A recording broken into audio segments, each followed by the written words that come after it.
Hi, welcome to Squishy Exclusive. Let's give these coffee cups a Star Trek makeover. They are all nice and squishable, and the middle one has already had a white base coat, courtesy of Mini Squishy Exclusive. Go back and see my very first penguin cake video for a clip of Mini Squishy Exclusive. So after a quick sanding, I'm cutting out the shape of the Star Trek insignia, and it's just slightly too large. So I've made it slightly smaller, and instead of just painting the shape on the side of the cup, it's going to be made from a squishy, so it will be nice and 3D. I cut the shapes out with a craft knife, and let's see how they look. I think they're going to look pretty good. Now I'm going to attach them to the cups using fabric glue and elastic bands to hold them in place while the glue dries. This was a bit of a struggle trying to get each side to lay flat on the cup, but I just kept adding elastic bands until it looked okay. And here we go, all stuck on. Now I've just remembered I forgot to sand these bits, so just to be sure I'm sanding them just to make sure the paint doesn't peel off later. Now to seal the two pieces together really firmly, I'm going around all the seams with puffy paint and just smoothing over with a brush. Leave that to dry really well, and then we can start with the painting. So a quick transition to them all sealed up. And now on to the next step. Now I made a mistake here. I decided instead of a white base coat, I would just start going straight in with the yellow. And as you can see, the squishy is just drinking up the yellow, and it would take 1,000 coats. So back to the white base coat. Unless you're doing really dark colours like black and grey, it's always best to do the base coat. Starting again with the yellow colour. I did want the slightly muted yellow, but as you can see from Geordie, it's more of a mustard yellow. This picture is slightly more orange, but on the show it is more mustard. So that's what I did, made a slightly more mustard yellow, and for the next few layers I've gone in with the more muted yellow. I'm really pleased with how smoothly the paint is going on here. We'll just see how it looks when it dries. Now onto the blue uniform, as demonstrated by Deanna Troy. Now, annoyingly, I didn't have any soft matte blue paint, which gives the better coverage, so I just had to make do with slick paint, so it took a lot more coats for that one. Now onto the red, which is the command uniforms. This one was giving quite good coverage. I was pleased with this one. But again, I do think it was 4 or 5 coats to really cover it really well. So now you can see we're having the 3 colours of uniform from Star Trek: The Next Generation. Let's wait for that to dry, and now I'm going to move on to the top of the cup, and I'm trying something I've never tried before to try and get this straight line around the cup. I'm using masking tape, and I'm really worried it's going to start pulling off the paint, but I'm going to give it a go anyway. Here you can see what I'm going for with the captain's uniform. The black stripe across the top of the uniform and the collar. I'm so nervous. Is it going to work? Let's see.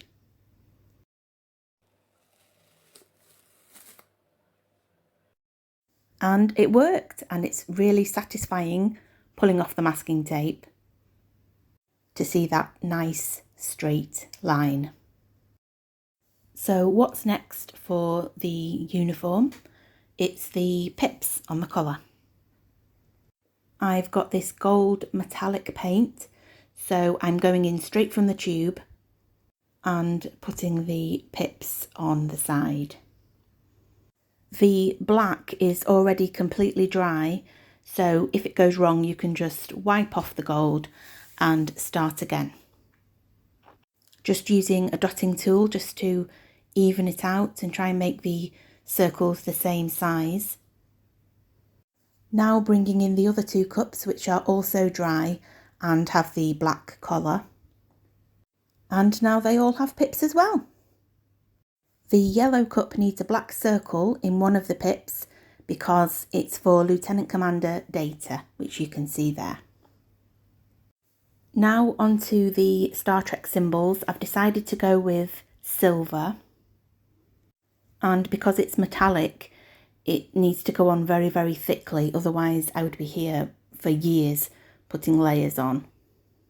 So I'm just trying to smooth it down with a brush and getting into the corners with a dotting tool, and just try to sharpen up the edges really, even going in straight with the bottle.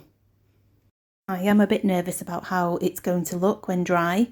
It's going to be a nightmare to take off if it's horrible, but let's see. And it actually looks really nice. They've all been done, looks really shiny. It does reflect in the light really, really nicely. One thing I have noticed though, probably because it was such a thick layer of metallic paint that I put on, it feels really soft even though it's been left to dry for a few days, and I'm worried it would scrape off. So I'm adding a layer of clear jelly fabric paint, which should seal it in and make it even smoother and hopefully won't come off. I've also painted the straws, as you can see, and the only thing left to do now is the topping. I'm sticking with a nice cream topping using white puffy paint and just applying a thick layer all over the top of the squishy. You do use a lot of fabric paint on this, but it will be worth it in the end. What actually happens is it looks a bit blobby at the moment, but it sinks down into the grooves that are already there and ends up looking really good. Just adding a few drips, and now onto the final decoration. I had some different ideas, but I decided to go simple in the end with the same colours of the uniform on top. Now onto the blue, doing the same again. It's actually quite tricky to do because you're trying to get a straight line going over the grooves that are in the squishy. And finally, the red. Now here are the original squishies, nice and squishy. A bit boring, everybody has these squishies, so they were in desperate need of a makeover. And let's see the final result. I really like these, they turned out so well. I love the colours, I would definitely order one of these in a coffee shop. Here we have Will Riker's cup. As you can see, it was actually the biggest cup because he's the tallest one out of the 3. Now, Deanna Troy's cup. This is actually hot chocolate, not coffee. Really squishy, so nice. And finally, Data's coffee cup, the yellow one. Again, absolutely love it. I think they're really nice as a set all together. This Star Trek makeover was inspired by myself and Mini Squishy Exclusive, watching old episodes of TNG. I will see you all next time for some more squishy makeovers. Meanwhile, it's bye from me, Squishy Exclusive. Bye!